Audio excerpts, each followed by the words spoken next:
Oh,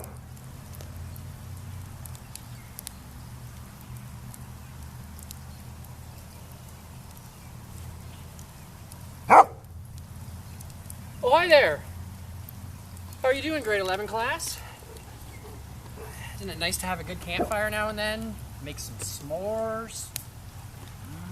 Look at that. That. Ooh. Delicious.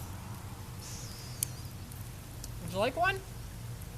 Oh, you came here to learn some more math. That's right. We're going to work on annuities again. Well, I'll finish this and let's get to it. Let's start with a warm-up question. Suppose we have an ambitious grade 9 student who starts saving for a university education right away.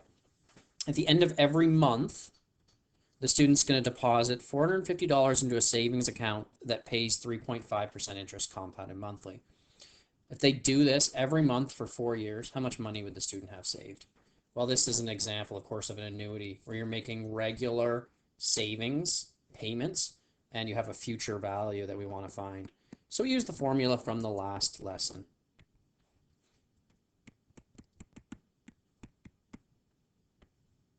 Okay, we could also use a TVM solver. We then plug in the values. So the payment amount is R, that's the $450. The interest rate is I, which is 0.035, 3.5%.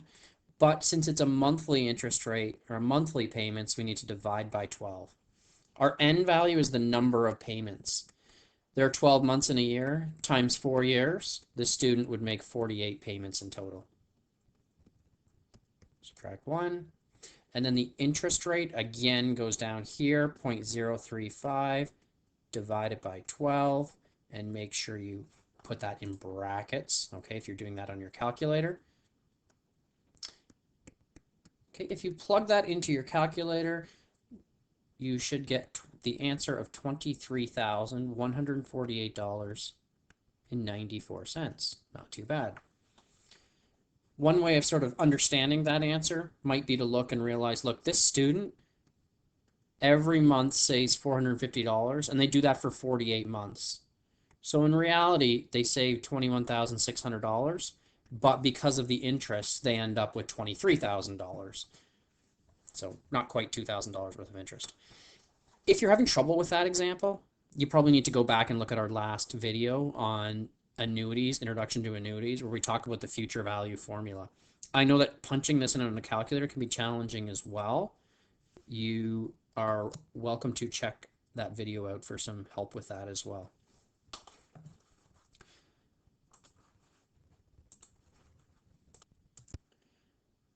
So that's a nice amount of money to have saved for university or college.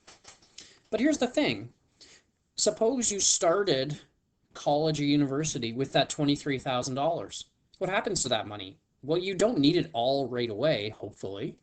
So actually, as you're using that money, it's still going to collect interest. Imagine this situation, a different type of annuity, because it does involve payments. A student wants to have $500 every month for the first year of college to help pay for living expenses.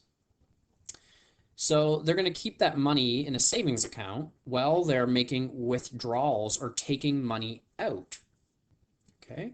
What's the money will collect interest at 3% compounded monthly. What starting balance will be needed in the account in order to have this money available? So look at it this way. There's 12 months in a year, and the student wants $500 every month.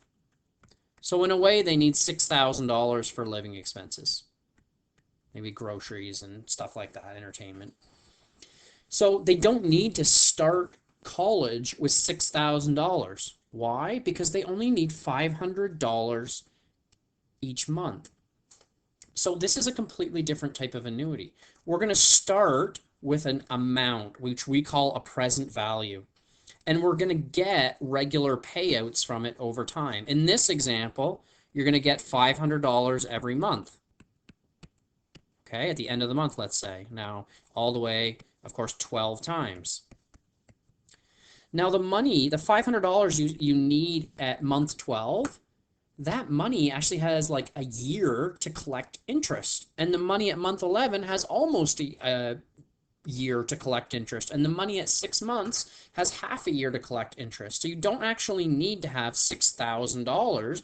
You can have a little bit less because the interest will help give you $500 a month with having a little bit less. And so there is a formula for that type of annuity. And here it is right here. Okay.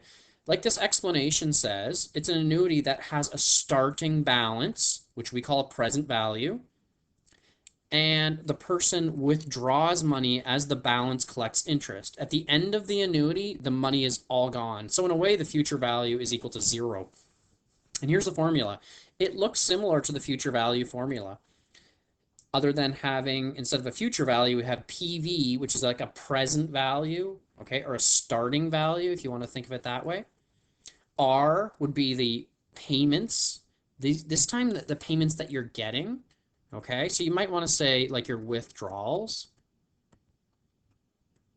a withdrawal amount, okay? I is still your interest rate, okay? Adjusted, if it's compounded monthly, you have to divide by 12, compounded semi-annually, divide by 2, compounded daily, divide by 365, that kind of stuff. And then N is the number of payouts or the number of withdrawals. Instead of putting money in it, it's like you're taking money out. And there's that formula. I'm not explaining where that formula came from. It's a little bit beyond what we're going to do in this course, but there it is. So we could use that formula to solve this question right here about the student who wants to have $500 for living expenses. And let's do that on the next page. Okay, so present value formula, I'm just going to rewrite it.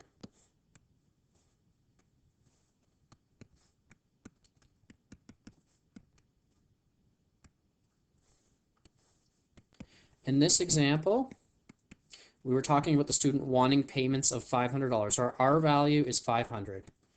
Our interest rate was 3%.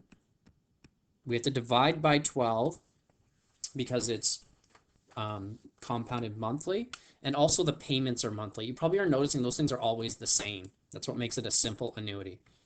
Now our N in this example is just equal to 12 because I just said for 1 year. So 12 payments in a year, and then divide by the interest rate. And we need to put all that in our calculator, and it is even a little bit harder than when we dealt with the future value formula. So I'll pull up my scientific calculator. My calculator is a DAL calculator that I'm using right now. If you have a non-DAL, it's a little bit more complicated, but I'll walk you through that example as well. So how do you know if you have a DAL calculator? Well, one way to think about it is, how do you do the sine of 30 degrees? Do you type in 30 first, or do you type sine in first? If you type in sine first, then you have a DAL. And that's the kind of calculator I'm going to show you how to work with right now. It's a bit easier of a calculator to work with. Okay, so I'm going to get rid of that, pull my DAL calculator up here, and hopefully you can see how I'm doing it at the same time. Okay, so I'm going to type it in exactly as I see it. That's probably the easiest way to help you. 500 times, I never assume that it will know what I mean if I just put a bracket there, though it probably does. Bracket 1, subtract, bracket 1 plus 0.0, 0.03 divided by 12. I'm going to close that bracket. Okay, because it's a DAL, I can do negative 12 by hitting the plus minus sign first. If you have a non-DAL, you have to put 12 and then the negative. We'll do that later. Close bracket. Okay, I've typed in the numerator exactly as I see it. I recommend, why not hit equals here? And that is definitely wrong because I forgot my exponent button. My apologies. Okay, 500 times bracket 1 subtract bracket 1 plus 0.03 divided by 12, close bracket. My power up button is YN, which is a bit of a strange one, but there it is. Negative 12. Close the bracket and hit equals. That's better. Okay, divided by, and I do need these brackets down here so that I divide after I do this division.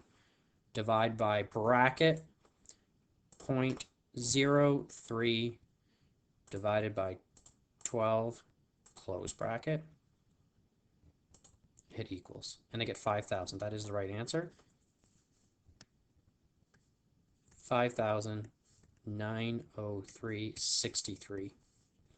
That answer should make sense. Remember, we said the student's going to spend $6,000, 500 times 12. In order to have the $6,000 spread out over the year, they actually only need to start with $5,903.63. They will then pull that money out, $500 at the end of every month, and then at the last month, the balance will be zero. Now, if you have a non-DAL calculator, you have a few options. One option is you could actually download the same calculator I've got here. This was a free app I downloaded. The other calculator I have is non-DAL, but it's actually a pretty good one because it does show what I'm typing. If you have a calculator that doesn't show what you type, it's a lot harder, but rest assured it will work. Just because you can't see the brackets come up on your screen doesn't mean they're not there. So 500 times bracket 1 subtract bracket. No, this one shows me my brackets. If yours doesn't, it's still working. Okay, the other big thing about this is I have to do the power of, and I have to hit 12 and then the negative sign, which is a bit strange. Close the bracket, hit equals, and then again, it's exactly the same, divided by.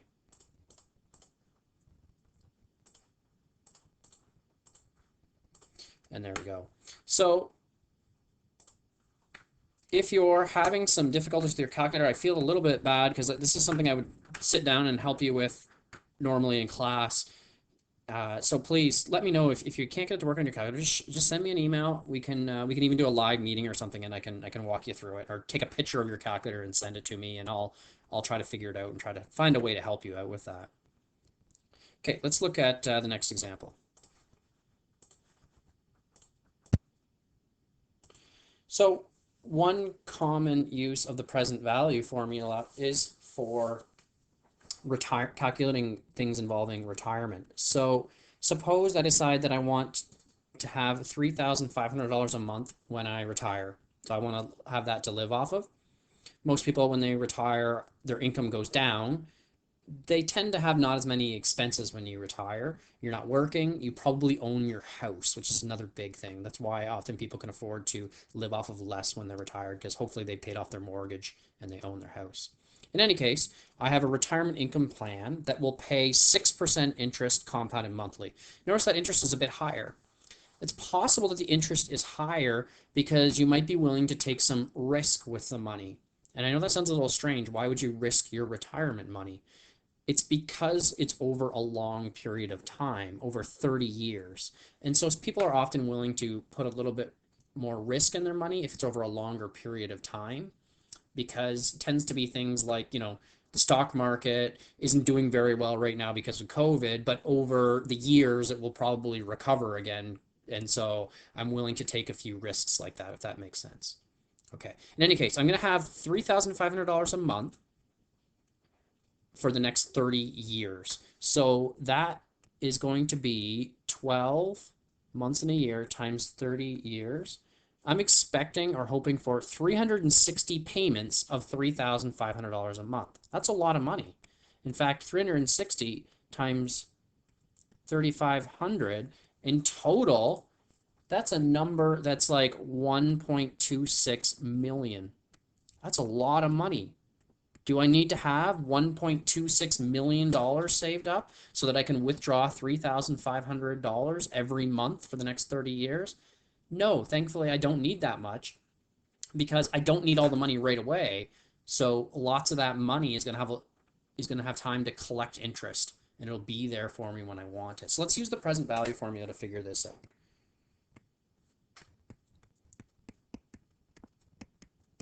Okay. There you go. That's a formula that you wouldn't memorize or don't need to memorize. Even if we're in class, I wouldn't make you memorize that. Our R value is 3,500. Our I value is the 0.06. And again, this is a monthly example. So I divide by 12. number of withdrawals is 360. Remember, 12 months in a year times 30 years, all divided by 0.06 over 12. If you want to pause that and try it on your own calculator, if you want to pause the video, you can. I'll go through one more example where I actually show you how I type it in on my calculator. Okay, so starting with 3,500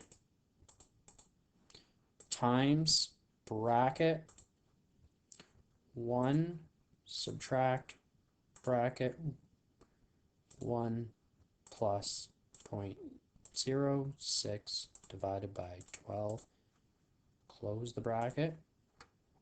Okay, to the power of, so my power button, and then negative 360, close the bracket or just hit equals, and then I divide by bracket 0.06 divided by 12, close bracket, hit equals, and there's my answer.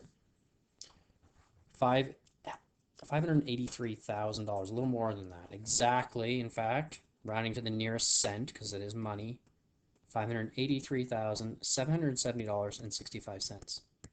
So look at that. That's pretty crazy. I mean, I got $1.26 million for spread over 30 years. I only needed a little over $500,000 to come up with that. So this money, the interest actually doubled the amount of money I had, which is something that can happen, you know, when you're talking 30 years and especially at 6% interest. Now, is that feasible that you would have that much money when you retire? It's possible. I mean, think back to our future value formula. You can make savings over time and that money will collect interest. In fact, one thing that happens with retirement, if you start saving early enough, is that your money doubles while you're retiring, and then it doubles again while you're retired because of interest. Keep in mind, too, that while I'm saving for retirement, if I put that money into an RRSP, then I don't pay tax on that money as well. We'll talk about that later on. That can save you a lot of money. That's another good tip for anyone who's working full-time. Okay, let's look at the next example. Let's look at another example using retirement. So suppose everything else is the same, but Joe retires with only $450,000. So if everything else is the same, we'll say the interest rate is still 6%. He's still going to plan for 30 years of retirement and get monthly payments.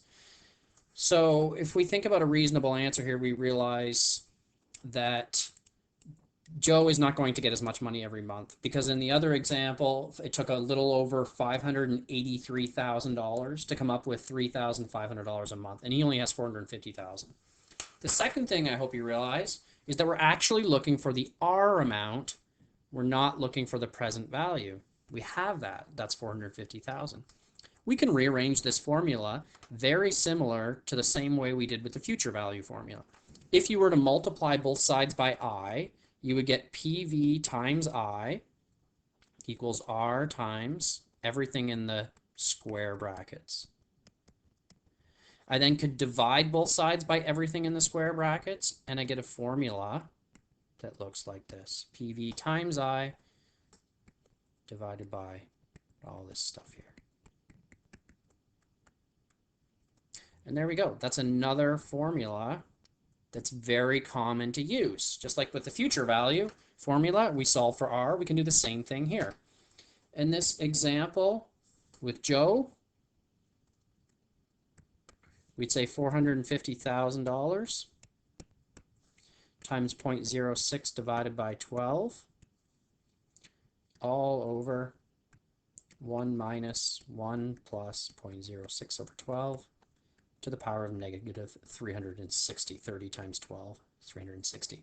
Okay, I will show you that on my calculator because, again, it's a bit complicated.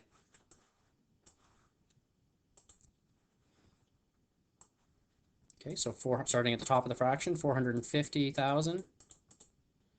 Okay, times bracket 0.06 divided by 12. Okay, there's the top of the fraction. I can hit equals there. Divided by, and you're definitely going to need the brackets here, bracket 1 subtract another bracket 1 plus 0.06 divided by 12, close bracket, to the power of negative 360, close bracket, hit equals, and there we go. There's the answer, 2,697, and it rounds to 98 cents. So notice that difference there. 3,500 instead of $3,500, that's like over $800 less per month. So it actually makes a big difference how much you have saved. You know, 450,000 compared to 583,000 might not sound like a big deal, but it ends up resulting in $800 less per month over 30 years. That makes a big difference. Here's kind of a fun example, winning the lottery. And in this example, we're going to see just how much money $5 million can be. So let's suppose you won $5 million jackpot in the lottery. If you were smart with that money, you would invest it. Let's suppose you put it away at 4% interest, compounded weekly. And it's kind of fun to think about what your weekly payment would be. And you're quite young, so let's say that you want those weekly payments for the next 75 years. Okay, well, the first thing we should probably figure out is how many payments is that? 75 years times 52 weeks in a year will give us 3,900 payments. Our interest rate is 4%. Okay, and we could use the formula to do this. We're looking for a payment amount. Okay, we have our N value, 3,900. Our present value is the $5 million. That's your starting amount. The interest rate's 4%, divide by 52. But we could also use a TVM solver, and let's do that. So if I go into Google and Google TVM solver, the first one I come up with here works fine. You don't have to use this one, but it's a good one. Okay. So we have to figure out what to put in each of these fields. In this case, our future value is actually 0, because after the 75 years, the money is all gone. In the future value examples, we always set the present value equal to 0. But now the present value is $5 million. 5 followed by 6 zeros. And actually, if you want, you can make that a negative amount because that's the payment that you make. The interest rate we used was 4. We're compounding weekly. And the periods, or the number of payments, was that 3,900 that we figured out. So what is the payment amount? Well, we solve for the payment. And there you have it. That is not a mistake. Over $4,000 per week. Not too bad.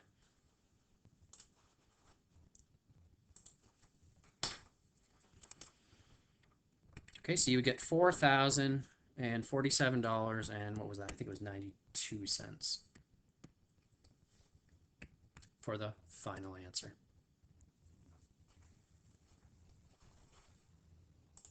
Check, make sure. Yep, 92 cents. I'd like to add to this example, how much interest would you earn in total? $4,000, I mean, that amount of money, that's a lot of money per week. You're going to get that for 52 weeks a year for 75 years. That's the total money that you collect, excuse me, when this annuity is completed. Well, how much is that? That's the same, by the way, as multiply. 52 times 75 is 3,900, so we did already figure that out.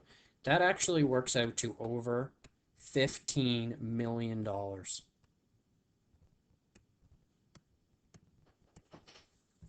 Not bad at all. So really, think about how much interest you've earned, because that $15 million, that you started with $5 million. So your interest is take your 15 million and subtract 5 million from that.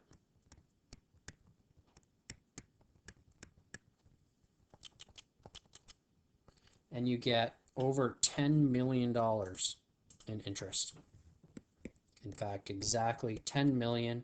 $786,888.